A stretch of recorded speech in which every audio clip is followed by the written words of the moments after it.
Ok, vous savez,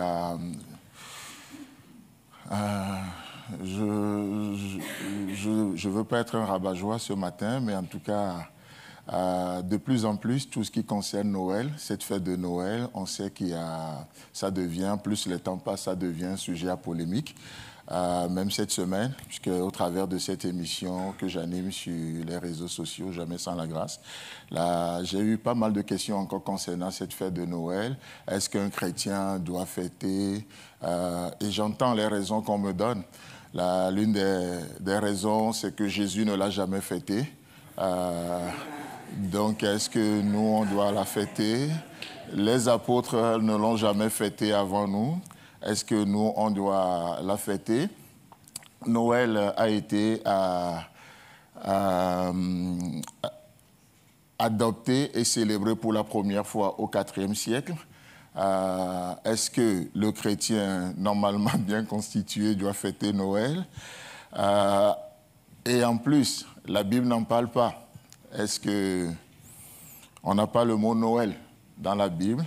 Ce à quoi je réponds, on n'a pas non plus le mot Trinité dans la Bible, mais pourtant, nous croyons à la Trinité.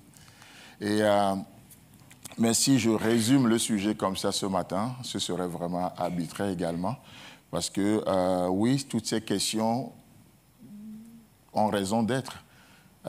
Comme le dit l'apôtre Pierre, je crois, qui dit mais qu'on soit capable de donner raison de pourquoi nous croyons en ce que nous croyons, de pourquoi nous faisons ce que nous faisons.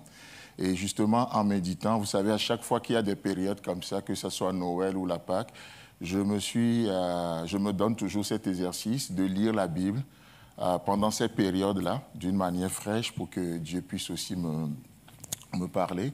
Et effectivement, en méditant un peu sur cet esprit de Noël ou cette fête, s'il y a une des choses qui m'a beaucoup intéressé, ou en tout cas que Dieu m'a mis à cœur aussi, c'est juste de dire, et aussi en répondant à ces différentes questions par rapport à cet événement, effectivement, oui, ces questions qui sont liées à une date, et l'apôtre Paul dira, c'est de l'immaturité, de débattre et de discuter ces choses dans ses épîtres. Mais au-delà d'une date, nous célébrons un événement. Et c'est la chose la plus importante. Au-delà d'une date, nous célébrons un événement. Et quel est cet événement? C'est la nativité. C'est la nativité. Et ce matin, j'aimerais juste voir ensemble un peu avec nous ce que c'est que cette nativité. Parce qu'il y a un événement, il peut y avoir un événement, mais plus qu'un événement, la Bible nous demande de développer l'esprit de l'événement. Noël ou la nativité, ce n'est pas juste un 25 décembre ou en fin d'année, mais nous sommes aussi appelés à développer l'esprit de nativité durant toute l'année. Et c'est quoi la nativité? Cette nativité, c'est le ciel qui visite la terre. C'est le ciel qui visite la terre. Et lorsque nous lisons dans les prophéties d'Ésaïe concernant cette période, à la fin de Ésaïe chapitre 8 et le chapitre 9, qu'est-ce que la Bible nous dit? Dieu visite la terre, mais la terre, là où il y a maintenant de l'angoisse, là où les ténèbres règnent maintenant, Dieu décide quand même de visiter la terre. Et c'est ça la nativité, au fait. C'est quoi la nativité? C'est Dieu qui vient naître au milieu des hommes. Dieu qui vient naître au milieu des hommes. Vous savez, j'aime les choses très simples. Parce que pour moi, plus c'est simple, mieux je comprends. Je suis pas... plus c'est pratique, plus je comprends. Je ne suis pas trop fan des théories, des grandes choses. Parfois, j'ai besoin juste de vivre. Donc, du coup, Dieu me connaissant ainsi, sachant comment il m'a fait, il m'explique les choses terre à terre. Et plus c'est simple pour moi, plus j'ai encore soif de Dieu, j'ai encore soif de faire le prochain pas. Vous voyez, la nativité, c'est quoi? C'est le fort qui prend la condition des faibles afin de pouvoir les amener à lui. C'est simple. Et quand je développe l'esprit de nativité, alors ça m'amène au fait à réaliser ces choses. Le fort, ce n'est pas moi, mais c'est Dieu, le créateur du ciel et de la terre, qui a pris mes conditions, la forme d'un serviteur, d'un enfant, et il est venu jusqu'à nous. Vous voyez? C'est ça la nativité, le créateur qui visite sa création. Et même si la création n'a pas de place pour lui, en cette période-là, je me dis, mais qui mieux qu'un agneau pour naître dans une crèche? Il est venu comme un agneau, il n'avait rien pour attirer nos regards. La place de l'agneau, c'est là. Et il a su trouver la bonne place. Oh, nous, on aimerait qu'il trouve la place dans les hôtels, on aimerait qu'il trouve la place dans tel et tel endroit. Mais qui mieux qu'un agneau pour naître à cet endroit-là, dans ces conditions? Il a pris les conditions des hommes. C'est quoi la nativité? C'est la divinité qui donne rendez-vous à l'humanité. C'est un rendez-vous. Et ce qui est extraordinaire, qui m'amène dans toutes ces réflexions, c'est de voir que, au fait, Noël, ce n'est pas que Dieu s'ennuie au ciel et puis décide de faire une promenade sur la terre. Non, ça a été planifié. C'est un plan. Les prophètes ont parlé de ça, les prophéties l'ont annoncé à des centaines de milliers d'années d'avance. Ils en ont parlé, ils ont dit même des détails concernant cet événement. Vous voyez? Donc, ce n'est pas un hasard l'événement que nous célébrons. D'ailleurs, l'ennemi aussi le sait, et c'est pour ça qu'il va susciter des polémiques autour de cette fête, pour nous voler cette joie, cette joie, mais aussi la réflexion que Dieu veut nous amener à faire pendant cette période-là. L'ennemi aussi le sait. Dieu a planifié et il a dit les choses d'avance. D'ailleurs, dans Galates chapitre 4, le verset 4, il est écrit que lorsque les temps ont été accomplis, Dieu a envoyé son Fils né d'une femme, né sous la loi. Lorsque les temps ont été accomplis. Ça veut dire que Dieu l'a planifié d'avance. Dieu l'a planifié. Ce que nous sommes en train de vivre, de célébrer, de commémorer aujourd'hui, c'est la réalisation d'une prophétie. Bien sûr, ce n'est pas aujourd'hui que Christ va naître, mais nous sommes en train de célébrer sa venue. Un jour, Dieu a visité la terre. Un jour, la divinité a donné rendez-vous à l'humanité. Et Dieu s'est fait homme. Le créateur de toutes choses est devenu Emmanuel. Yahvé est devenu Emmanuel. Ainsi, il est devenu visible, accessible aux hommes. Les gens l'ont touché. Malheureusement, d'autres l'ont juste pris comme un camarade, comme un copain. Ils n'ont pas su voir cet aspect divin en lui. Ils étaient tombés dans une forme de familiarité, voire même une forme de mépris. Mais plus tard, d'autres vont comprendre le message, entre autres son demi-frère Jacques, qui va se convertir également. Vous voyez, je trouve ça extraordinaire. Et si Dieu l'a planifié d'avance, si Dieu l'a orchestré, il a pourvu aussi à tout ce qu'il faut pour son accomplissement. Et il y a une expression juste que j'aimerais partager avec nous ce matin. Nous allons juste lire quelques versets pour finir, quelques versets. Et l'expression qui revient souvent autour de Noël, dans Matthieu chapitre 1 et dans le chapitre 2, c'est « afin que s'accomplissent les Écritures ». J'ai été, je crois, 4 ou 5 fois, cette expression revient. À chaque fois qu'il s'agit de la nativité, déjà dans Matthieu chapitre 1, le verset 22, Matthieu chapitre 1, le verset 22, il est écrit « Tout cela arriva afin que s'accomplisse ce que le Seigneur avait annoncé par le prophète. » Tout cela arriva afin que s'accomplisse ce que Dieu avait annoncé par les prophètes. Et qu'est-ce qu'il avait annoncé ? Nous le voyons au verset 23. « Voici, la Vierge sera enceinte, elle enfantera un fils et on lui donnera le nom d'Emmanuel, ce qui signifie Dieu avec nous. » Dieu avec nous. Vous savez, la nativité, ce n'est pas un plan B de Dieu. Non, le fait que Dieu a choisi, il dit « Voici, la Vierge sera enceinte et elle enfantera un fils et on lui donnera le nom d'Emmanuel. » Alors, ce n'est pas un plan B de Dieu. Dans nos vies, nous avons des plans, nous avons nos plans A. Si le plan A ne marche pas, le plan B, si le B ne marche pas, certains en ont jusqu'au plan Z. Personnellement, de plus en plus, je commence par détester les plans B. Parce que je vois que chaque énergie que je donne au plan B me vaut l'énergie pour le plan A.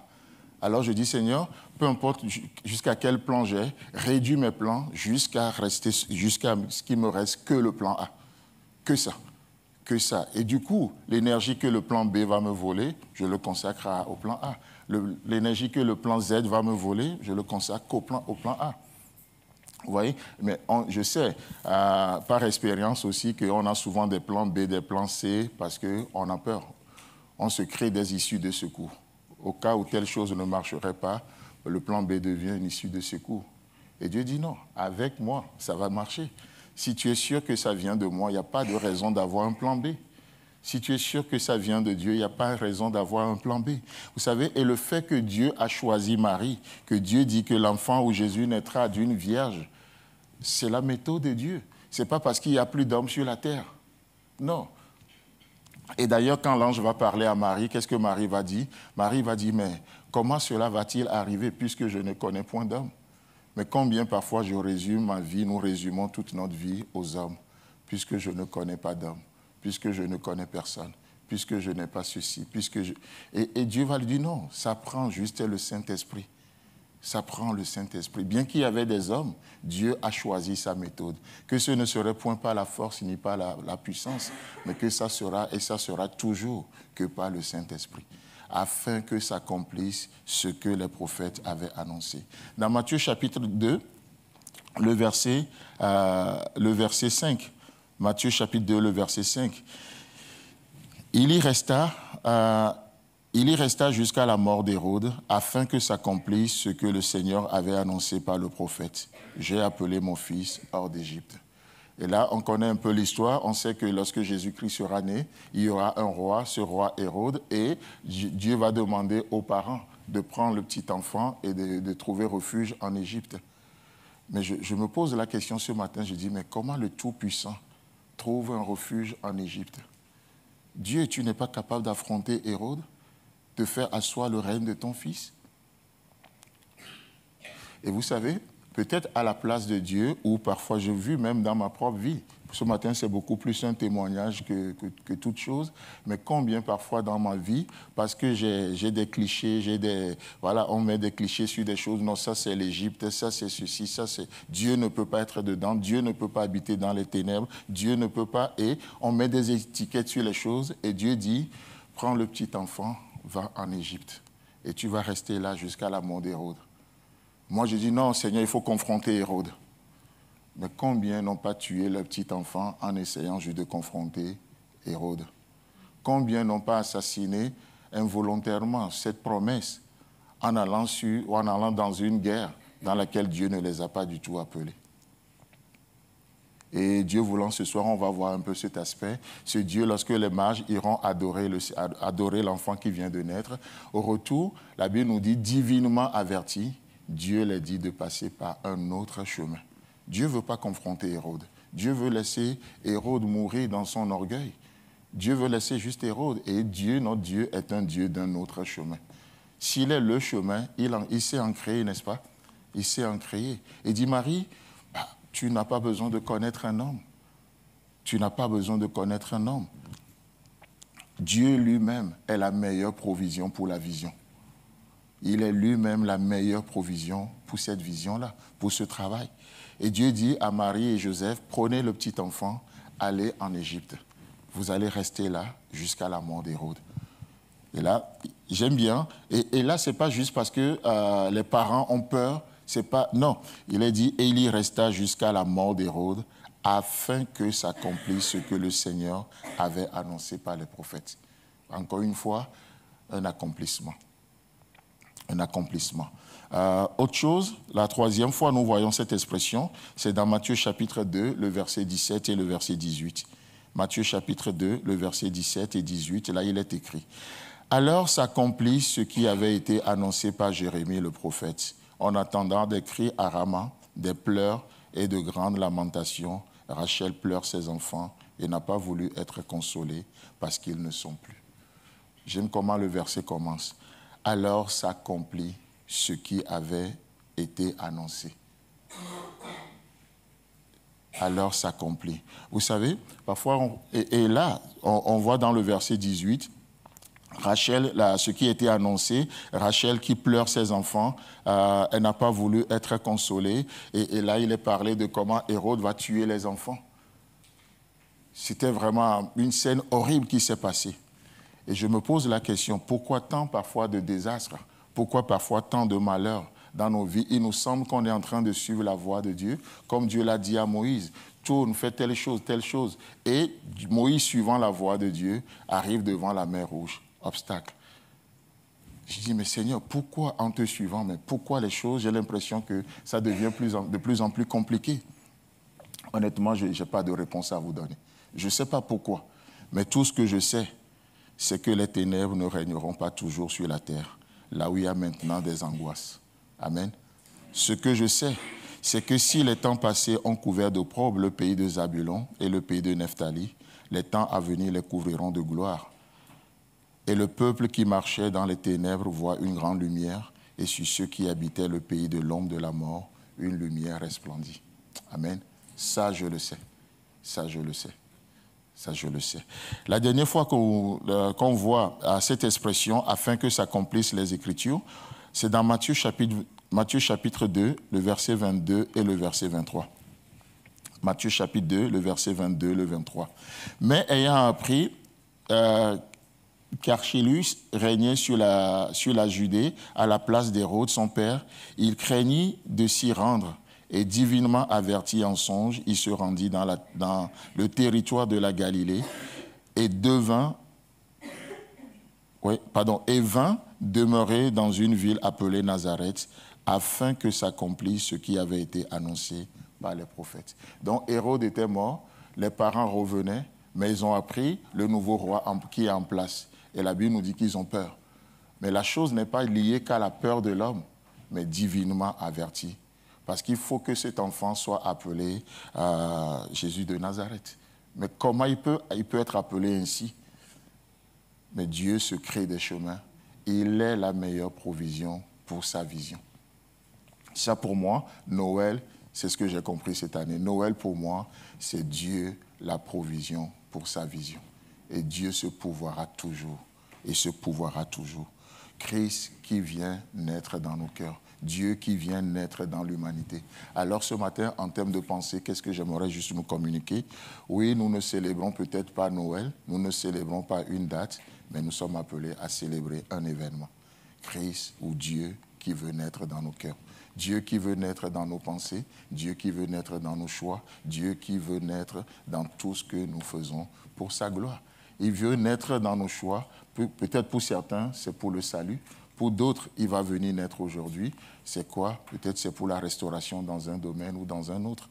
Christ veut naître dans nos vies. Que Dieu nous bénisse. Amen.